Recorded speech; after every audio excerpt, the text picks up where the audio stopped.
bien, amados hermanos, muy buenas tardes y muy buenas noches para todos los que están entrando en este momento. Algunos ya nos hemos saludado porque hemos entrado hace casi 10 minutos ya. Entonces hemos tenido la oportunidad de hablar entre nosotros un poquito, saludarnos. Estoy teniendo alguna dificultad con internet esta noche. Espero que podáis seguir la clase bien y que esto no nos... Pero claro, estas cosas no las podemos manejar nosotros.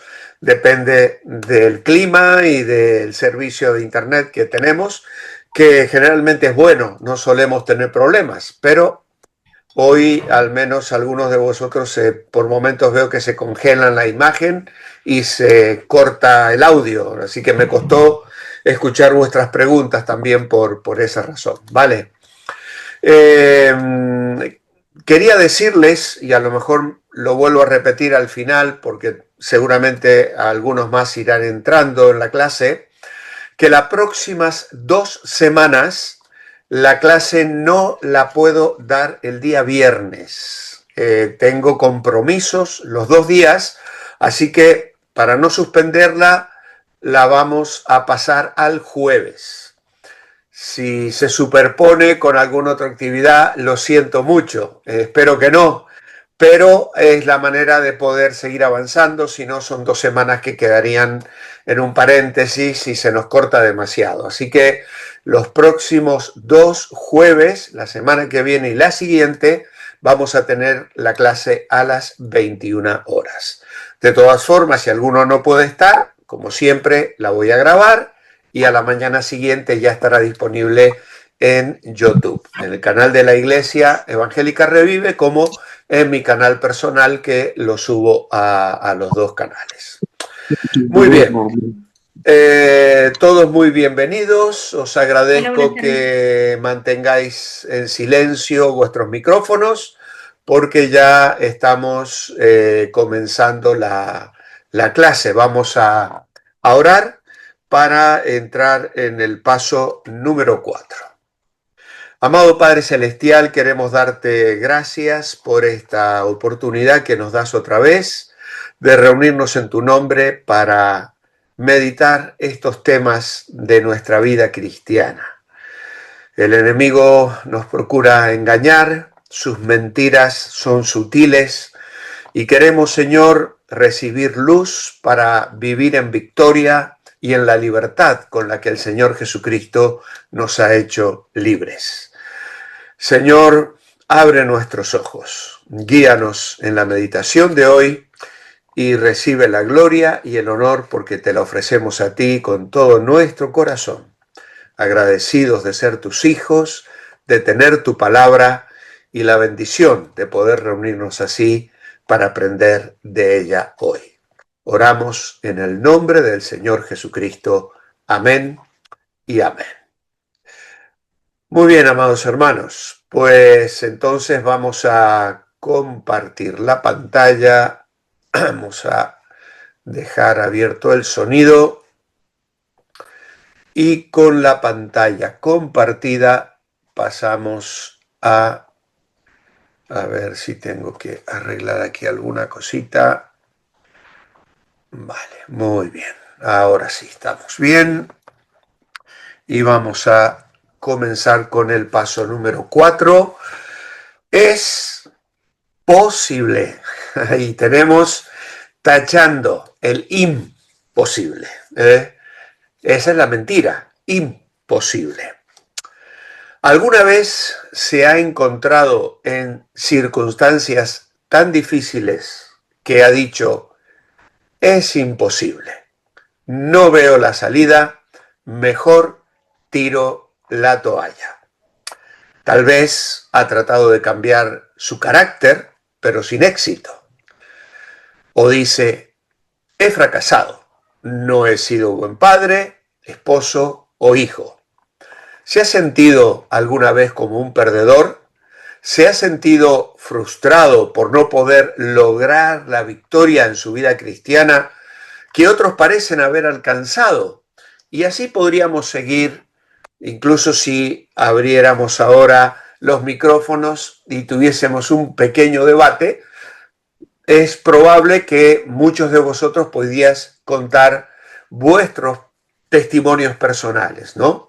Donde en ciertas circunstancias de la vida, o incluso en este momento, enfrentando alguna situación complicada en vuestro matrimonio, en vuestra vida personal, en el trato con vuestros hijos, incluso a veces en la vida de las iglesias, ¿no? Porque tristemente a veces hay situaciones en las congregaciones donde, de las que formamos parte, donde hay situaciones problemáticas y luchas que no parecen encontrar una solución.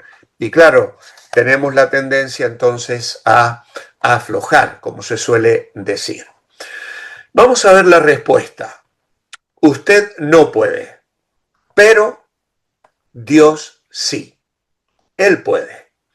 Y este texto, que ya lo hemos estado meditando en otros momentos, de Isaías 41:13, es precioso. Porque yo soy Jehová tu Dios, quien te sostiene de tu mano derecha y te dice, no temas, yo te ayudo. Y claro, a lo largo de la historia podemos ver lo que Dios ha hecho. Ponernos, por ejemplo, en el lugar de los 3 jóvenes hebreos frente al rey de Babilonia, ¿no? Amenazados con ser echados en un horno de fuego por desobedecer la orden de adorar la imagen del rey. Claro, se nos sugiere leer la historia. Es una historia inspiradora. Está en Daniel capítulo 3, versículos 10 al 27. No lo vamos a leer porque es un texto largo, pero que generalmente forma parte de las historias que se relatan en las escuelas dominicales a los niños o que hemos leído precisamente en el libro de Daniel, que junto con Daniel en el foso de los leones y luego con Daniel cuando revela lo que escribe esa mano que aparece delante del rey. Pues las historias de Daniel son realmente extraordinarias. En este caso, no es precisamente el Daniel el actor principal, son sus 3 amigos. No sabemos dónde estaba Daniel, probablemente estaría de viaje. Él era una persona muy relevante, muy importante, casi un primer ministro en el gobierno de Nabucodonosor. Y se nos cuenta allí de la construcción de una estatua que representaba la persona del rey y ante la cual todos debían postrarse y adorar. Estos 3 hombres se niegan a hacerlo y el rey entonces decide, muy enfadado y luego de darles una oportunidad, meterles en un horno de fuego que arde de tal manera que los soldados que los tiran mueren quemados por las llamas. Sin embargo, estos 3 hombres son acompañados por un cuarto personaje que parece ser el hijo de los dioses, pero que todos sabemos que era una manifestación anticipada de la persona de Cristo, un ángel, el ángel de Jehová, diríamos así, en estas manifestaciones del Antiguo Testamento, como las visitas a Abraham o cuando el ángel viene y habla con los padres de Gedeón. Todas estas manifestaciones angelicales nos hablan de la persona del Señor Jesucristo que antes de humanarse se manifiesta de una forma milagrosa en estas circunstancias. Y en este caso lo hace con los amigos de Daniel que pasean en el fuego acompañados por este ser extraordinario y cuando el rey les manda salir, ni siquiera hay olor a humo en sus vestiduras. Ahora no sabemos si otros judíos tampoco adoraron la estatua, pero con estos 3 quisieron hacer un escarmiento. ¿Por qué no se inclinaron ante la estatua y le dijeron a Dios que lo hacían obligados? Estaban determinados a nunca adorar a otro Dios y valientemente se mantuvieron firmes. Claro, los condenan a muerte. No sabían que serían librados del fuego. Lo único que sabían era que no iban a inclinarse ante ningún ídolo. Y esto nos sorprende, ¿no? ¿Te mantendrías firme por Dios, cueste lo que cueste, frente a un jefe del trabajo que te quiere ordenar que mientas, que engañes, que cubras una de sus faltas, que participes de una mentira?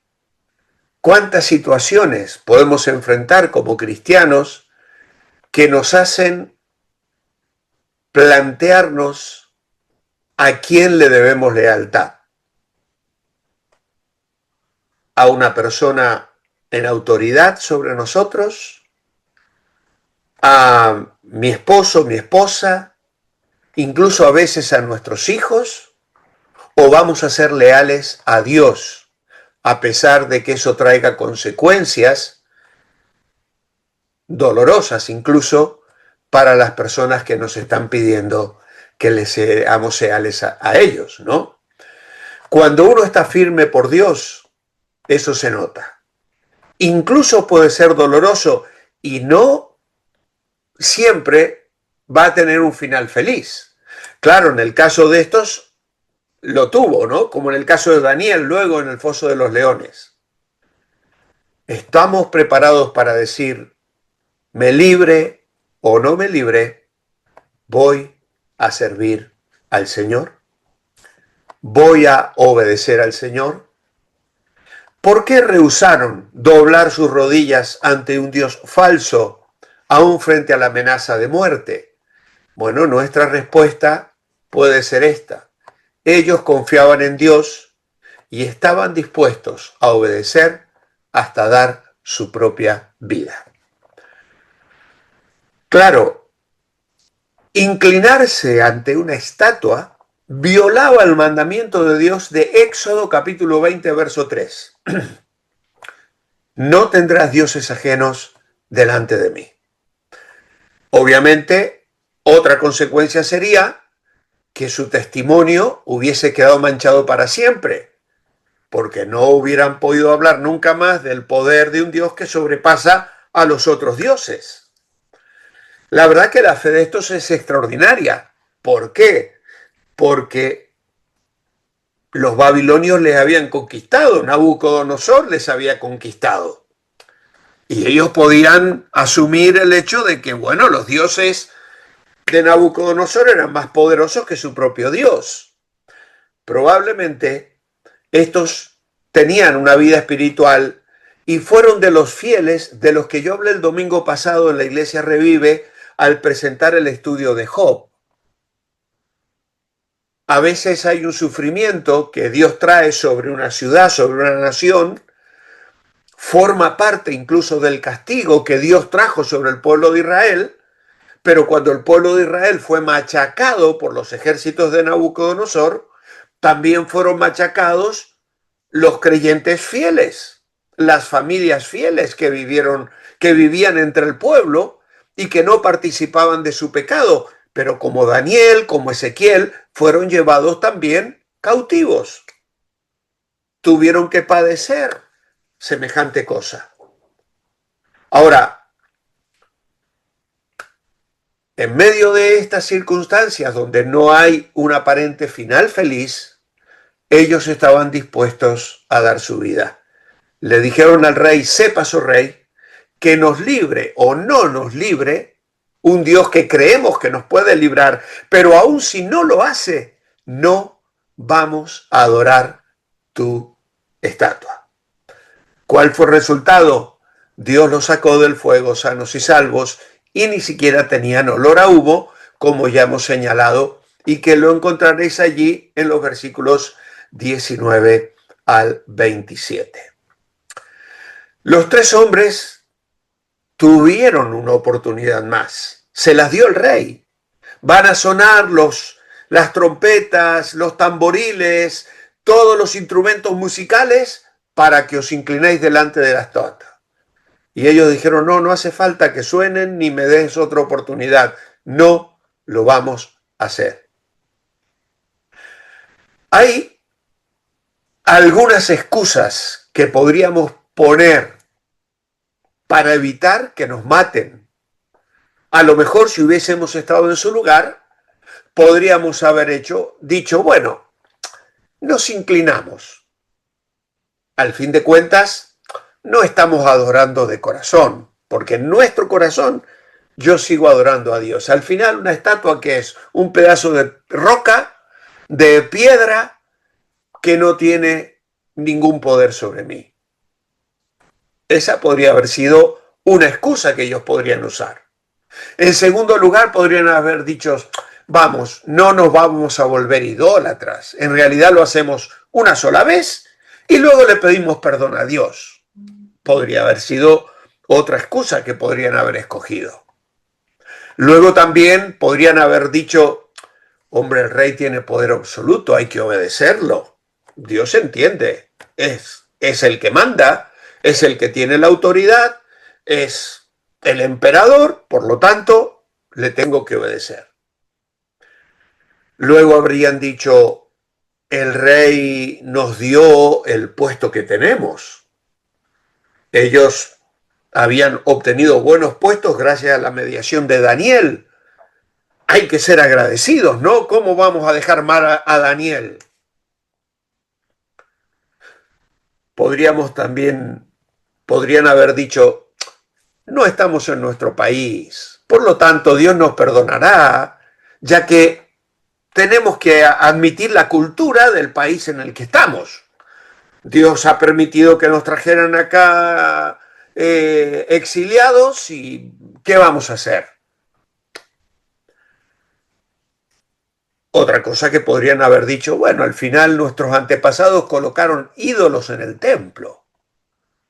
Eso es mucho peor que nosotros. Aquí, ¿quién se va a enterar que nosotros nos postremos ante esta estatua? Además, podrían haber dicho, no estamos haciéndole daño a nadie. O si nos matan y unos paganos ocupan nuestro puesto, ¿quién va a ayudar a nuestra gente en el destierro? Nosotros tenemos aquí peso y estamos haciéndole muchos favores a otros judíos porque tenemos un enchufe en el gobierno y si nos matan eso se va a perder. Así que como veis, todas estas excusas hubieran parecido lógicas, pero no hubiesen sido nada más que una racionalización peligrosa, que es lo que podemos nosotros sentirnos tentados a hacer cuando de pronto somos puestos frente a una situación incómoda. ¿Le obedezco a Dios o me someto a una acción desagradable y pecaminosa a los ojos de Dios, no de los hombres, a los ojos de Dios?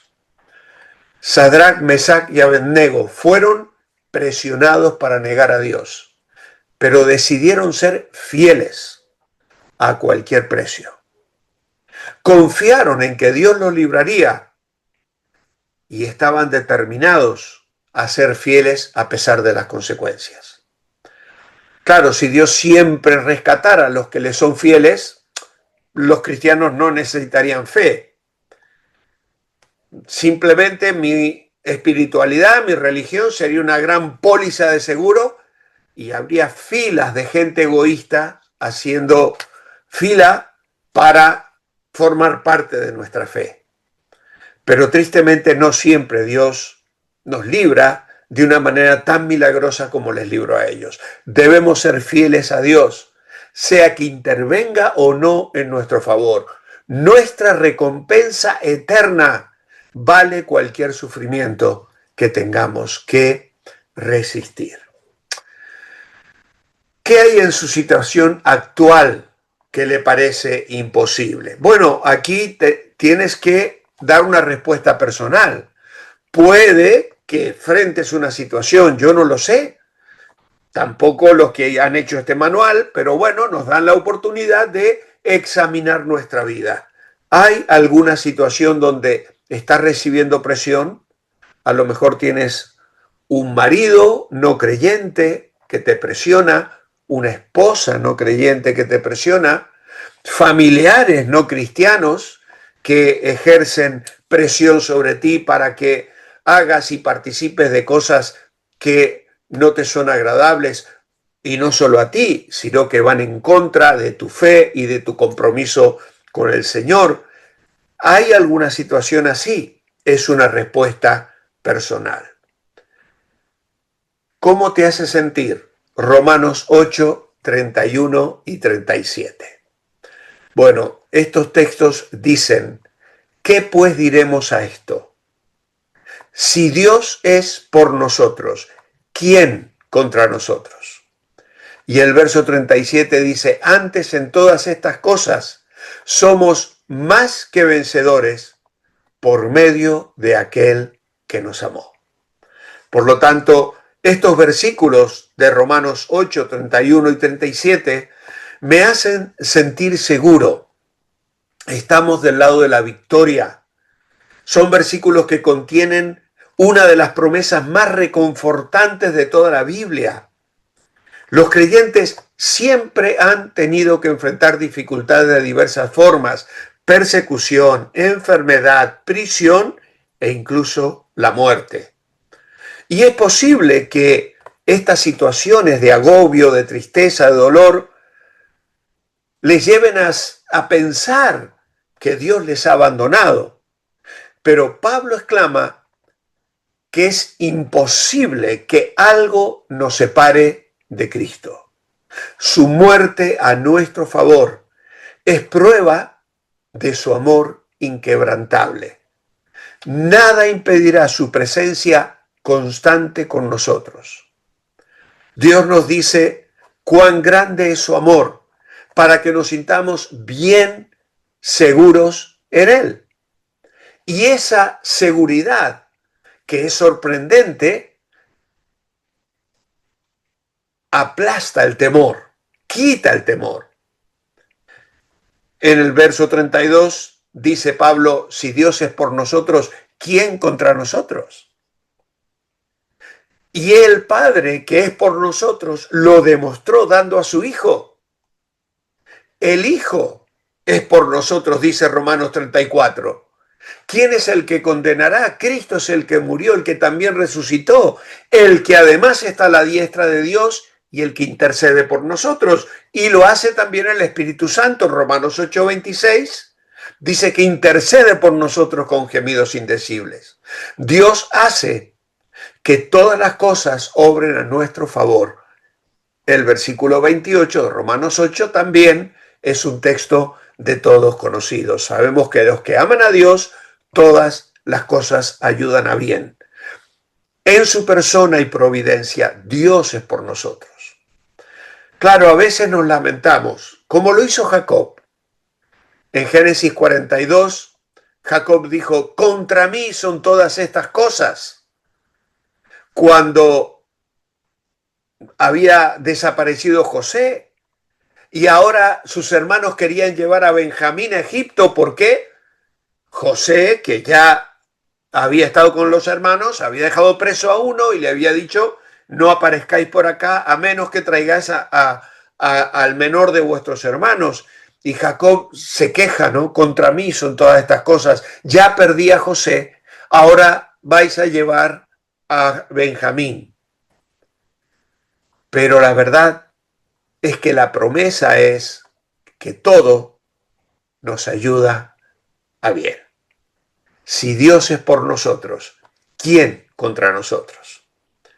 El creyente necesita comenzar cada día reconociendo, recordando y abrazando esta realidad.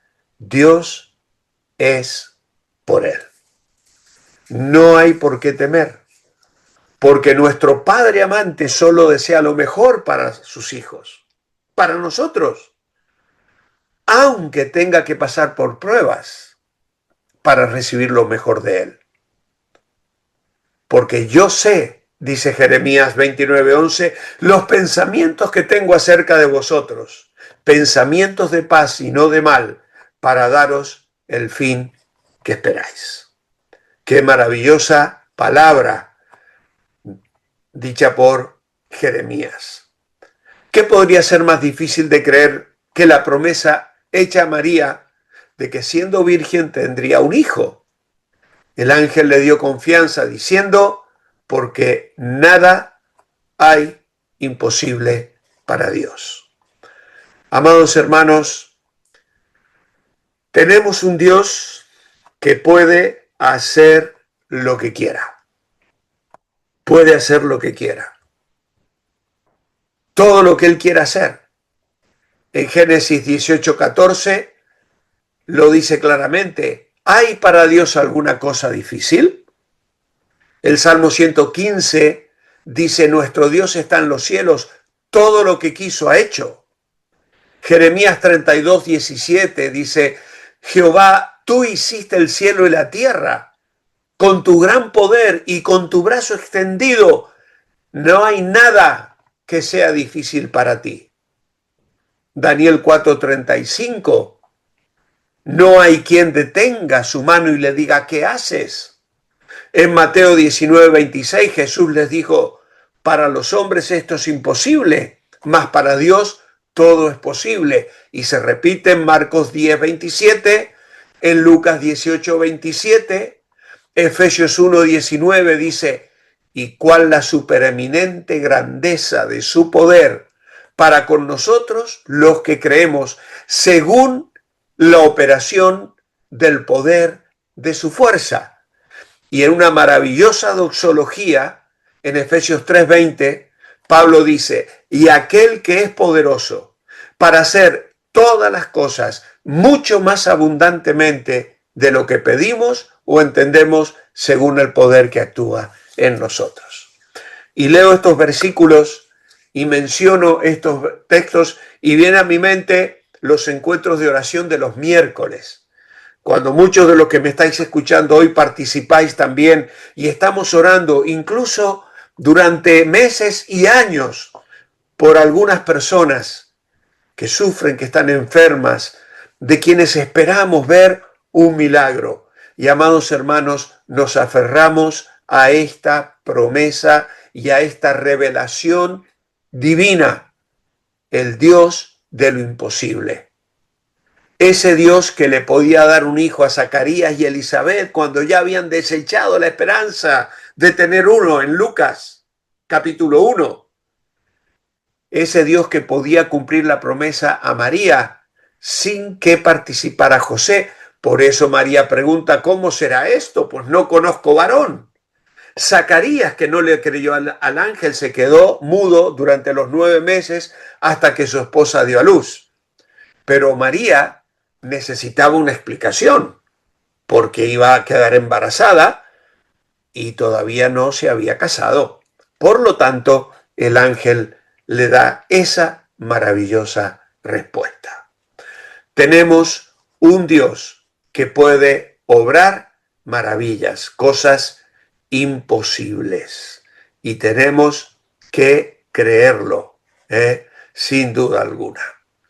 Ahora, si alguien tenía derecho a decir es imposible, era María, pero en su lugar, ¿cuál fue la respuesta? Lucas 1:38 dice, he aquí la sierva del Señor, hágase conforme a tu palabra. Hágase conforme a tu palabra. Bien, alguien sin querer seguramente ha puesto una rayita. Ah, ya la quitaron. Muy bien, muy bien. Ahí está, sí, perfecto. Ya la quitaron. Gracias. Así que entonces María, en una expresión de fe realmente extraordinaria, se entrega a la voluntad de Dios. No era fácil. No solo por el hecho de que quedaría embarazada, sino porque lo haría antes de la consumación del matrimonio con José. Y esto además la expondría a una crítica dolorosa y al ridículo. Y quizá algo peor, pero ella hace un acto de completa rendición. Ella, su cuerpo, su alma se pone a disposición de ese Dios que la amó y que por medio de ese embarazo y parto prometido estaba otorgándole una bendición incalculable. Ese hágase conmigo según tu palabra hace que uno recuerde la actitud humilde y completamente rendida del siervo. Sabéis que en el libro de Isaías hay grandes pasajes del siervo del Señor. Y os los quiero señalar aquí porque creo que es una información interesante que os puede servir para vuestros devocionales, para vuestra oración, para valorar cómo 700 años antes de Cristo se describe la persona de Cristo en estos cánticos del siervo del Señor. En este caso, podía referirse al propio pueblo de Israel, que es llamado como siervo del Señor, pero obviamente la aplicación que luego vamos a encontrar en el Nuevo Testamento, como en este caso de Mateo 12, haciendo mención de Isaías 42, nos certifica que estos cánticos del siervo son aplicables a la persona de Jesucristo. Este primer cántico está en Mateo 42, 1 al 9. El segundo está en Isaías 49, del 1 al 9. También unos versículos maravillosos que describen la persona del Señor de una forma realmente inspiradora, que nos bendice al meditarla. Luego Isaías capítulo 50, los versículos 4 al 11, y también finalmente Isaías 52, 13 al 53, 12. Claro, generalmente nos centramos en Isaías 53, que describe al Señor despreciado, rechazado, varón de dolores, experimentado en quebrantos, pero el cántico comienza en el capítulo anterior. Así que, en este caso, María habla de sí misma como la sierva del Señor. Está deseosa de servirle, dispuesta a hacer su voluntad y ser usada para llevar a cabo sus propósitos.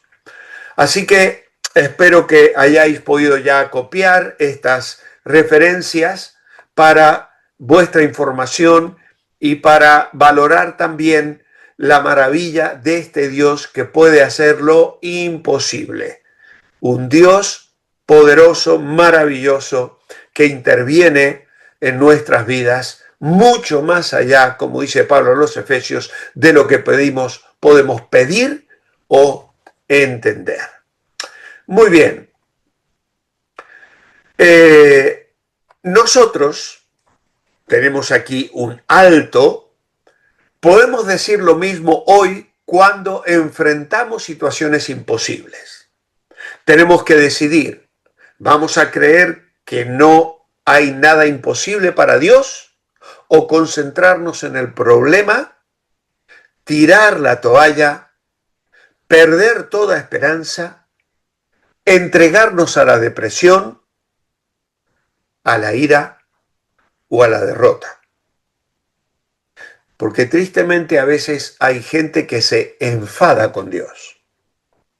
El domingo, en el estudio sobre la introducción al libro de Job, hablé, entre otras cosas, de esto. Nunca deseches a Dios de tu vida. Al contrario, abrázate a Él. Con interrogantes, con preguntas, como lo va a hacer Job, que no comprendía absolutamente nada. Un hombre íntegro, justo, sacerdote de su familia, que velaba por el bienestar espiritual de sus hijos y que de pronto ve cómo su vida se derrumba. ¿Vas a perder la esperanza? ¿Vas a dejar que la depresión y la frustración y la tristeza y la derrota o incluso el enfado, la ira? ¿Cuántas personas hay así? La semana pasada me lo comentaban de hace unos años hubo un accidente, una familia cristiana volvía de un campamento y había neblina y había lluvia y el conductor perdió el control y se estrelló de costado, diríamos, contra un coche que venía de frente y el golpe fue exactamente en el sitio donde venía su hija, una chica hermosa que amaba a Dios, que quería servir al Señor y que murió en el accidente. El padre de su íntima amiga, que había estado en el campamento, esta chica también con ella, me contó en el retiro de hombres que tuvimos hace 15 días atrás, que su hija se rebeló completamente contra Dios. No pudo superar el dolor y el duelo de la muerte de su mejor amiga en este accidente cuando tenían toda la vida por delante, cuando habían estado en un campamento sirviendo al Señor, donde se habían despedido con la ilusión de sus vidas, de volverse a ver pronto, etcétera, etcétera. Y él me contaba con mucha tristeza que su hija optó por la ira, el enfado y el abandono de la fe. ¿Cuáles situaciones imposibles estás enfrentando actualmente? Apúntalas en una hoja aparte y preséntalas en oración, una por una. Y dile al Señor algo así: Dios, esto me parece imposible, pero creo que es posible para ti. Lo dice la palabra de Dios y podemos tener esa actitud, esa entrega, esa oración, esa respuesta desde nuestra alma. Ahora bien, hay dos mandatos en 1 Pedro 5, 6 y 7 para la persona ansiosa. ¿Cuáles son? Humillaos, pues, bajo la poderosa mano de Dios, porque a su debido tiempo Él nos exaltará, echando toda vuestra ansiedad sobre Él. ¿Por qué? Porque Él tiene cuidado de vosotros. Qué maravillosa exhortación la del apóstol Pedro. Al hacerse cargo de nuestros temores, de nuestras presiones, de nuestros problemas diarios, si yo me los tomo para mí, estoy mostrando que no confío totalmente en Dios. Requiere humildad, sin embargo, reconocer el cuidado de Dios, admitir mi necesidad, permitir que otros me ayuden en la familia, en la iglesia, en mis conocidos. Algunas veces pensamos que los problemas son fruto de nuestro propio pecado y necedad y que a Dios no le importan. Pero cuando nos volvemos a Él arrepentidos, Él llevará incluso el peso de dichos problemas. Hay una vieja canción que yo la sé desde mi juventud que decía: si Él llevó las cargas del mundo, también tus cargas Él las llevará. Qué bonita canción. Él llevó el peso de nuestros problemas y Él quiere llevarlos. Cuando el Salmo 55 dice, echa tu ansiedad sobre el Señor, la idea es que precisamente Él ha dejado alguna situación difícil, la ha permitido para ejercitar mi entrega, mi fe, para que yo precisamente esa carga se la vuelva a poner a Él sobre sus hombros. Al dejar que Dios se haga cargo de nuestras preocupaciones, estamos dando un paso de fe. no me someto a las circunstancias, sino al Señor que controla las circunstancias. Ese versículo del Salmo 55, 22 significa poner algo sobre otra cosa, como se echan mantos sobre un pollino, echando toda vuestra ansiedad sobre él. Echa sobre Jehová tu carga y él te sustentará. No dejará para siempre caído al justo. Hay otra paráfrasis que dice, echa sobre Jehová tu carga, porque esa carga él te la ha dado para que tú la eches sobre él. Esa es la idea.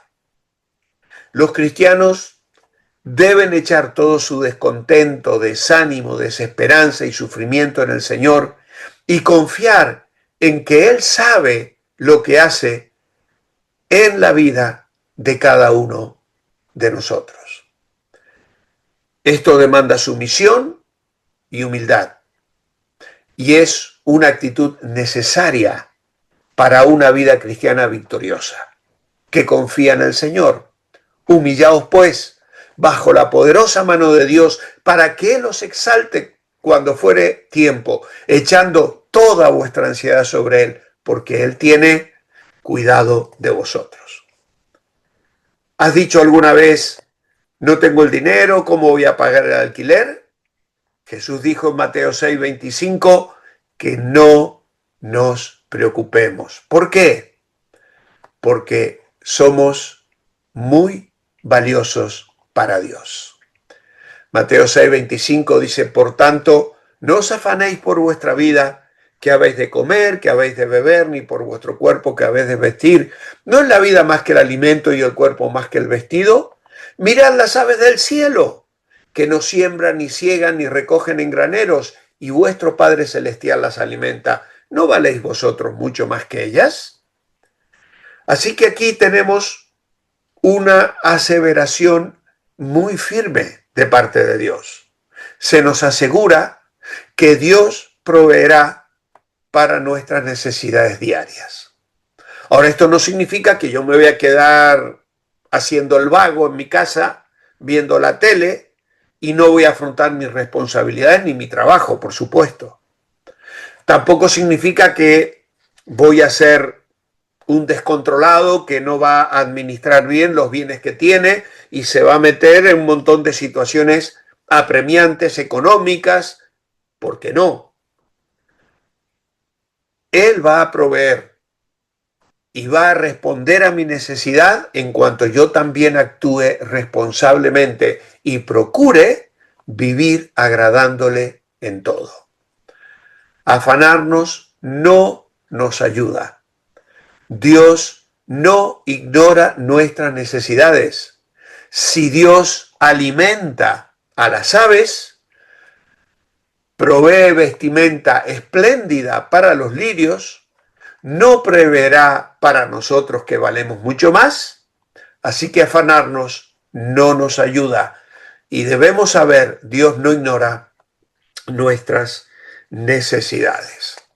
¿Qué debemos buscar primero antes de preocuparnos? Pues buscar primeramente el reino de Dios y su justicia, y las demás cosas serán añadidas. Yo no puedo leer este versículo de Mateo 6:33 sin recordar los campamentos y mi juventud. Buscad primero el reino de Dios y todas estas cosas serán añadidas. Si agarrara ahora, cogiera la guitarra, pues me pondría a tocar y cantaría, busca primero el reino de Dios, el reino y su justicia. Qué preciosas canciones que me enseñaron esos principios, esa verdad en mi adolescencia. El reino de Dios y su justicia, y lo demás será añadido. Buscar el reino de Dios significa someterse momento tras momento a la autoridad de Cristo. Buscar el reino de Dios y su justicia significa buscar su ayuda en primer lugar. Saturar mi pensamiento con sus deseos, tomar su carácter como modelo, servirle y obedecerle en todo. ¿Qué es lo más importante para ti? Habrá personas, objetos, metas y otros deseos que van a competir en cuanto a prioridad. Cualquiera de personas, mis metas, las ganas de tener cosas, van a intentar sacar a Dios del primer lugar si yo no decido decididamente, enfáticamente, seriamente, darle al Señor el primer lugar en todos los aspectos de mi vida. Afanarme por las cosas materiales es vivir como los que no tienen al Señor. Si ponemos la voluntad de Dios y su justicia primero en nuestra vida, Él se encarga de los demás. ¿Y qué testimonios ante el mundo cuando un creyente se atreve a vivir como Mateo 6:33 nos dice? ¿Y qué tragedia es cuando tantos creyentes no lo practican? ¿Qué promete Dios a los que se someten a Él? En el verso 33, que todas las demás cosas serán añadidas. Hay otra afirmación que encontramos en Filipenses, capítulo 4, versículo 13, donde Pablo dice, todo lo puedo en Cristo que me fortalece, o para todo tengo recursos en Él. En su contexto este pasaje habla de finanzas, ojo, Pablo había aprendido a confiar en Dios por sus necesidades, teniendo poco o mucho, pero también se aplica a otras áreas de la vida. Con Cristo nada es imposible. Pablo estaba contento porque pudo ver la vida desde la perspectiva de Dios, pero no os olvidéis, lo encarcelaron. Estuvo 2 años preso en Cesarea, 2 años más preso en Roma. Se concentró en lo que se suponía que debía de hacer, no en lo que sentía que debía tener. Seguramente tenía sus prioridades definidas y estaba agradecido a Dios por cada cosa que le había dado. Pablo se había despegado de las cosas no esenciales a fin de concentrarse en lo eterno. Casi siempre el deseo de más o mejores posesiones en realidad es un anhelo vehemente de llenar un espacio vacío en nuestra vida. Pablo les dice aquí a los filipenses, en todo y por todo estoy enseñado. Para tener mucho, para tener poco, he aprendido a contentarme cualquiera que sea mi situación. Así que el ejemplo de Pablo realmente nos bendice, es extraordinario y un verdadero desafío también para nosotros.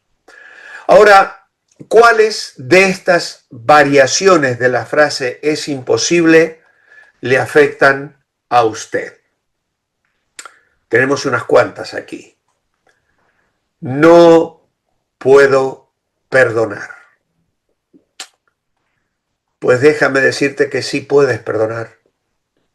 Puedes hacerlo.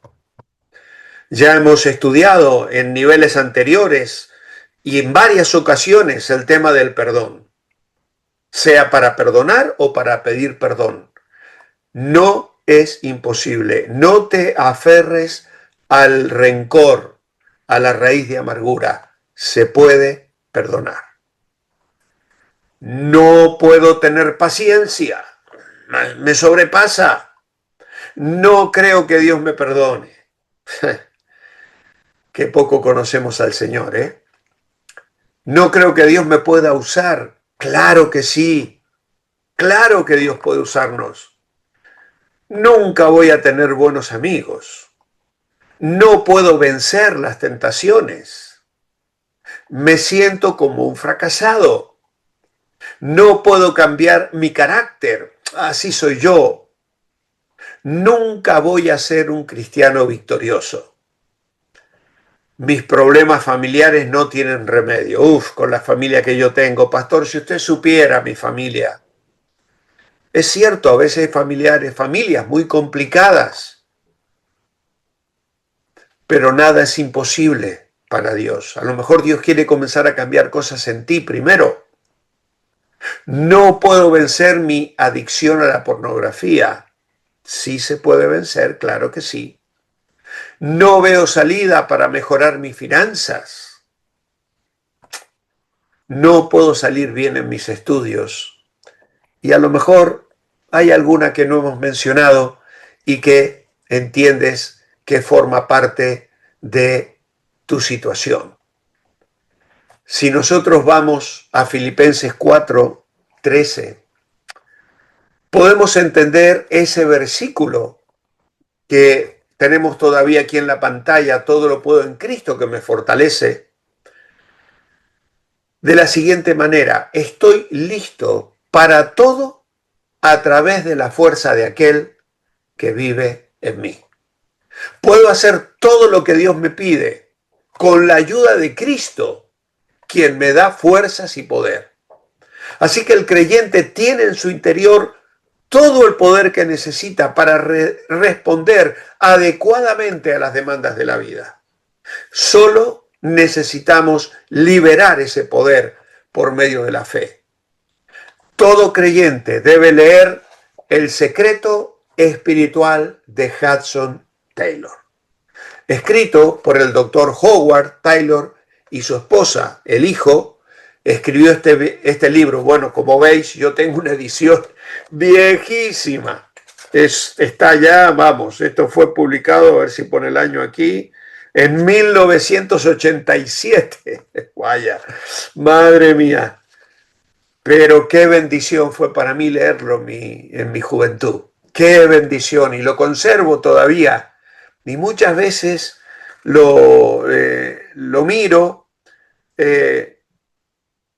y tengo aquí algunas frases remarcadas y me hacen mucho bien volverlas a repasar, esta historia. Este hombre ilustra este principio del poder interior en la vida de un misionero en este caso. Fue misionero en la China, trabajó diligentemente por muchos años y sintió que estaba confiando en Cristo para suplir sus necesidades, pero no tenía gozo ni el éxito que deseaba en su ministerio, hasta que le llegó una carta de un amigo que le abrió los ojos para ver que la suficiencia de Cristo no es el confiar en mi propia fidelidad, sino el mirar a aquel que es fiel, dijo su amigo. Y este fue uno de los momentos decisivos de la vida de Hudson Taylor. Para cada responsabilidad del día, este hombre se apropió del poder de Cristo, el cual le sostuvo momento a momento. Cristo enseña la misma lección en el sermón sobre la vid y los pámpanos en Juan capítulo 15. Él es la vid, vosotros los pámpanos, las ramas. Una rama es buena solo si lleva fruto, de otra manera es podada. La rama no lleva fruto por su propio esfuerzo. Se nutre de la vida de la vid. Separados de mí, nada podéis hacer. Cuando el creyente mantiene la comunión con Cristo, el poder de Dios está ahí para ayudarlo a superar todos los obstáculos. Tengo suficiencia propia siempre y cuando me apropie de la suficiencia de Cristo. La providencia soberana de Dios y su poder infalible son dos recursos espirituales de los cuales podemos depender para las tareas de la vida.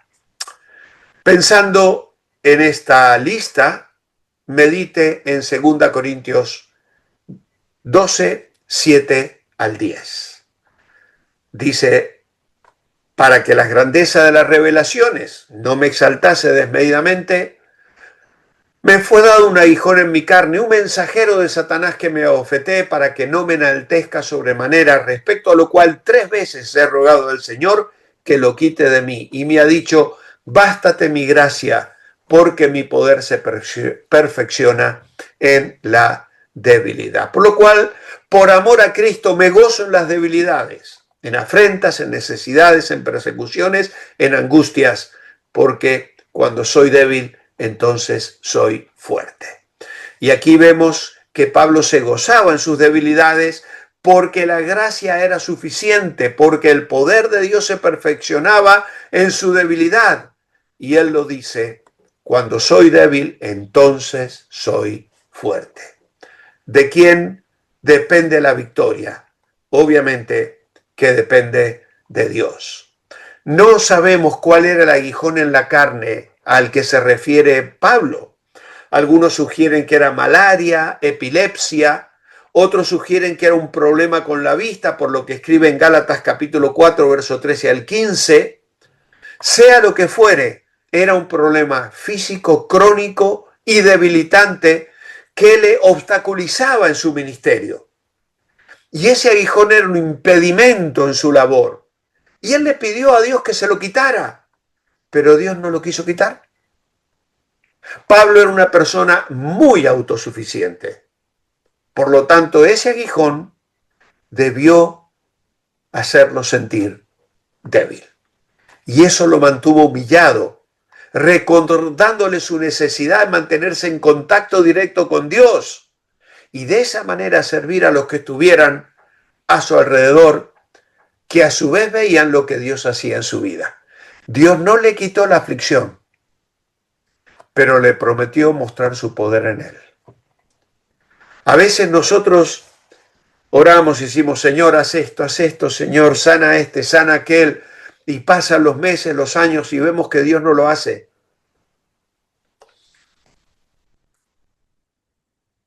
A Pablo se le dijo que no. El hecho de que el poder de Dios se muestre en gente enferma, en gente débil, debiera darnos valor. Si reconocemos nuestras limitaciones, no nos sentiremos orgullosos de nosotros mismos. Al contrario, nos volveremos a Dios buscando el camino para ser más efectivos. Debemos confiar en Dios para ser más eficaces antes que en una energía, esfuerzo o en nuestro propio talento. Nuestras debilidades no solo nos ayudan a desarrollar nuestro carácter cristiano, sino que también profundizan nuestra adoración, porque al afirmar nuestras debilidades, afirmamos la fortaleza de Dios. Siempre recuerdo la historia de una niña que tenía una cicatriz y pensaba que ese era un defecto, hasta que entendió que era una marca de Dios en su vida, para hacer de ella una sierva de Dios y bendecir y servir al prójimo. ¿De quién depende la victoria? Pues depende de Dios. Al sentirse responsable de vencer problemas por sus propios esfuerzos, se condena al fracaso. No es cuestión de tu capacidad para sobreponerte. Dios dice, bástate mi gracia, porque mi poder se perfecciona en la debilidad. Pablo permitió que el poder de Dios reposara sobre él. Vivir en la gracia quiere decir depender de Dios y no de sus propios esfuerzos. Así que aquí tenéis un tiempo de decidir. Cuando soy débil, entonces soy fuerte. No enfocaré mi atención en mis problemas o limitaciones, sino en el poder del Dios, quien me dice, no temas, yo te ayudo, en Isaías 41:13. Creo que todo lo puedo en Cristo que me fortalece. Estoy dispuesto a entregar mis circunstancias a Dios y decirle, Señor, aquí estoy, tu siervo, listo para hacer tu voluntad. Confío en ti para las cosas que parecen imposibles en mi vida. Yo no puedo, pero tú sí puedes. Así que, amados hermanos, vamos a cubrir los falsos y verdaderos del comienzo de nuestra lección. Hay momentos cuando nadie ni nada me puede ayudar. Esta es una declaración falsa, porque nunca te vas a encontrar en un momento donde nadie te pueda ayudar. Nunca. ¿Quién nos separará del amor de Cristo? Nada ni nadie. Ni la vida, ni la muerte, ni ángeles, ni principados, ni potestades, ni lo pasado, ni lo porvenir. Nada nos puede separar del amor de Dios, que es en Cristo Jesús. Por lo tanto, siempre vamos a encontrar ayuda. Al sentirme responsable de vencer mis problemas sin ayuda, me condeno al fracaso, Claro que sí, es una frase verdadera. Si yo quiero ir por la vida a mi manera, sin depender del Señor, sin esperar en Él, obviamente que voy a condenarme al fracaso. El poder de Dios se manifiesta cuando admito mi debilidad. Y claro, Jesús lo miró y les contestó, para los hombres esto es imposible, mas para Dios todo es posible. Así que todo es posible con Dios. Esto realmente es una verdad maravillosa que nosotros tenemos que creer. Dios quiere usarte, quiere bendecirte, quiere hacer cosas maravillosas en tu vida, quiere que cambies el mundo, personas a tu alrededor, y está esperando que confíes en Él. Deja de decir no puedo. Deja de decir no puedo hacer que este matrimonio funcione. No puedo hacer lo que Dios quiere que haga. No puedo amar a los que son diferentes a mí. Todas esas son mentiras. Todo es posible.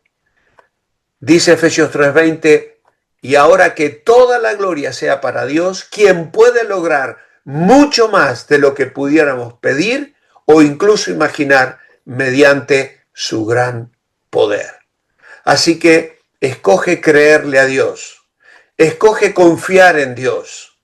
Él es el que tiene el control, Él es el soberano, Él es el que tiene la última palabra y Él es nuestro Dios. Qué maravilloso es. Si algún día está desanimado porque todo le parece imposible, lea estos pasajes, Hebreos 11, Daniel 6, y vais a encontrar allí una maravillosa bendición que inspirará tu vida y te alentará frente a esos momentos de cansancio, de agotamiento o de frustración. Así que hermanos, así hemos llegado al final de nuestra lección. ¿Queréis hacer alguna pregunta? El nombre del libro, que lo repita, El secreto espiritual de Hudson Taylor. Esas son las cosas que me han preguntado aquí. Entonces, vamos a ver, el reino de Dios y su justicia no es la justicia posicional que el Señor me da. Al que no conoció pecado, por nosotros lo hizo pecado para que nosotros seamos hechos justicia de Dios en él. Esa es la justicia posicional. Dios me reviste de la justicia de Cristo. Pero el reino de Dios y su justicia es buscar vivir en los principios de Dios. Aplicar el sermón del monte a mi vida, por ejemplo, que es donde se encuentra esa frase de Mateo 6. ¿Vale? El reino de Dios y su justicia es vivir obedeciendo al Señor en lo que Él dice en su palabra. Eso es vivir el reino de Dios y su justicia. ¿Vale? Otra cosa, eso va a hacer que esa justicia posicional se vuelva una justicia progresiva en mi vida. Es decir, me va haciendo madurar en mi carácter. Hace que yo me desprenda del pecado y me vaya volviendo más parecido a Jesucristo.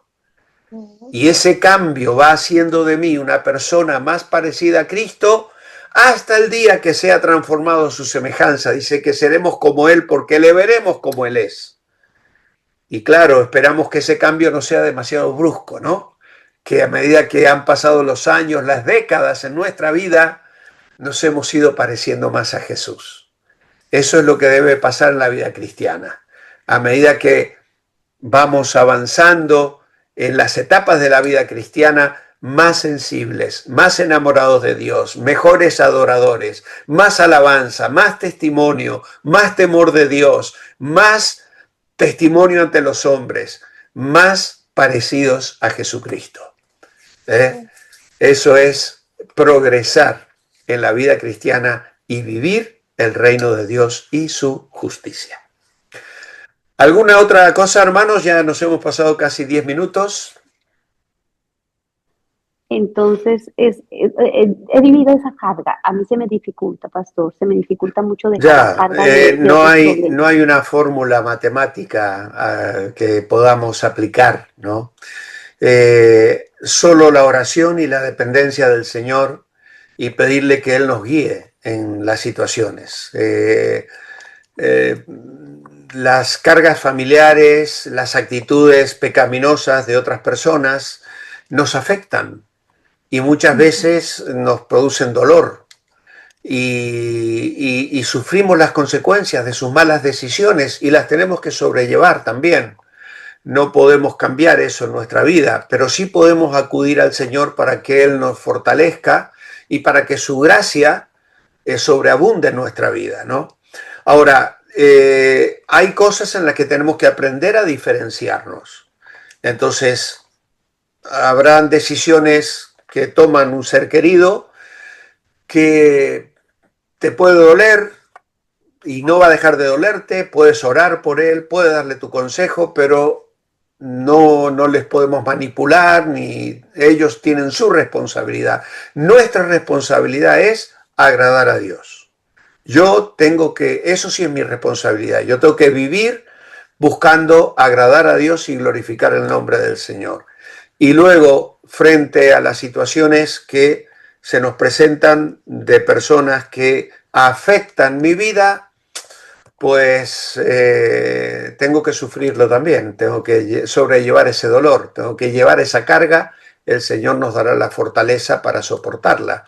A veces son situaciones muy tristes, muy amargas, pero son las ujú. decisiones de otros que nos afectan a nosotros. Por ejemplo, eh, un padre y un buen matrimonio tienen un hijo precioso que se casa y tiene dos hijos.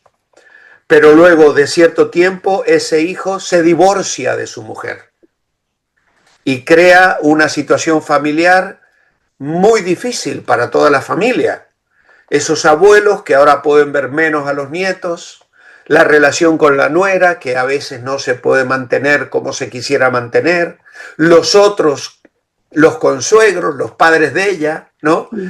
Y todo eso crea una serie de problemas que este matrimonio fiel al Señor y que ama al Señor y que ama a su hijo y que ama a su nuera y que ama a sus nietos tienen el corazón destrozado. Y eso no se puede cambiar. Tienen que ir al Señor, recibir su gracia y enfrentar el problema procurando bendecir a todos los que tienen a su alrededor, pero a su vez no pueden manipular al hijo ni a la nuera, ni manejar los sentimientos de los demás, ni las decisiones que los demás puedan tomar. Y eso es algo con lo que tenemos que convivir, porque vivimos en un mundo caído donde esto nos pasa a los pastores. Yo Ah, quisiera llegar un domingo a la iglesia y que no haya absolutamente nada que me entristezca. Y no existe ese domingo. Porque puedo tener un culto maravilloso, el culto es precioso, cantamos al Señor, me gozo, pero hay sillas vacías, hay hermanos que no están, no sé por qué no han venido, a lo mejor algún hermano no cumplió su responsabilidad, no hizo bien lo que tenía que hacer, y es que vivimos en un mundo imperfecto, en una iglesia imperfecta, y así es la vida, y tenemos que Pablo decía, ¿quién se enferma y yo no enfermo? ¿Eh? ujú. ¿Quién tiene angustia y yo no me angustio? Pablo se angustiaba por las iglesias y los hermanos. ¿Eh? Así que la vida aquí nos va a estar presentando permanentemente esas situaciones, pero hay una fuente inagotable de gracia y de poder para que las podamos sobrellevar, echando toda vuestra ansiedad sobre Él. Si no hubiesen ansiedades, no me diría el texto que le eche toda mi ansiedad ante Él. Pero la ansiedad va a estar, están. La realidad es que van a estar. Ahora, yo tengo que hacer el ejercicio de echarlas en el Señor. Y a veces cuesta, ¿eh? Noches sin Mucho. dormir, desvelo, ansiedad, falta de apetito, uf, desánimo, vaya. Todos luchamos con esas cosas y las vamos a tener que enfrentar hasta el día que el Señor nos lleve a su presencia. No queda Pastor, otra. discúlpame. Hay una pregunta, ya termino. Hay consecuencias de los actos de nuestros padres que pueden afectarnos a nosotros, ¿verdad? Sí, O claro. sea, exacto, pero nosotros podemos cambiar ese rumbo de nuestra vida porque ya conocemos a Cristo. Y algo que yo aplico y mucha gente me refuta es que la palabra misma de Dios que dice que cuando llegamos a Cristo todas las cosas son hechas nuevas. Claro, claro. Sí, sí. Todas las cosas son hechas nuevas, pero hay cosas Pero hay que no van a consecuencias. cambiar. Hay consecuencias que no van a Ajá, cambiar. Claro. ajá. No podemos cambiar los hechos del pasado. No los podemos cambiar. Pero sí podemos cambiar la forma en que afectan mi presente manera de vivir. ¿Vale? Yo no puedo cambiar una situación, una decisión que tomaron mis padres hace muchos años y lo que sea. Me afecta a mí. Pero ¿cómo voy a reaccionar yo ante las consecuencias de esa mala decisión que ellos tomaron? ¿Vale? Puede ser que se hayan divorciado, por ejemplo. Eso me va a afectar y me va a afectar toda la vida. Y a lo mejor yo, como consecuencia de ese divorcio, de esas situaciones, he pasado momentos muy duros en mi vida, en necesidades económicas, en necesidades emocionales, necesidades espirituales, situaciones de crisis. Ahora, ¿cómo voy a manejar eso hoy? Tomado de la mano del Señor. Eso sí lo puedo modificar. En lugar de generar ansiedad, rencor, enfado, ira, desprecio y tantas otras cosas que las cosas del pasado pueden producir en el futuro, pues yo decido buscar el reino de Dios y su justicia y vivir agradando al Señor en todo día tras día. Entonces sí, no puedo cambiar las cosas del pasado, pero sí puedo cambiar la forma en que me afectan ahora. Wow. Eso sí lo decido yo. Eso sí es mi decisión. Busco al Señor, los recursos que Él me da, y esas cosas del pasado hoy me afectan de una manera diferente. Incluso cosas que pudieron ser una carga y un despropósito se pueden transformar ahora en fuentes de bendición para mí y para otros. Porque yo lo puedo transformar para que eso pueda ser algo que bendiga no solo mi vida, sino la vida de otras personas a las que yo voy a servir. Bueno, Gracias, hermanos, pastor. son y 20 casi ya, así que vamos a dejar. Si alguien tiene alguna otra pregunta, me lo puede mandar por WhatsApp. Tengo aquí 3 nuevos mensajes. El nombre del libro ya está. Son palabras de agradecimiento. Gracias a todos. Gracias, pastor. Está en otro color, pastor. Sí, sí. El jueves, recordad, las próximas 2 semanas, el jueves a las 9 de la noche. Saludos Gracias, para pastor. todos. Buenas noches. Gracias. Buenas noches.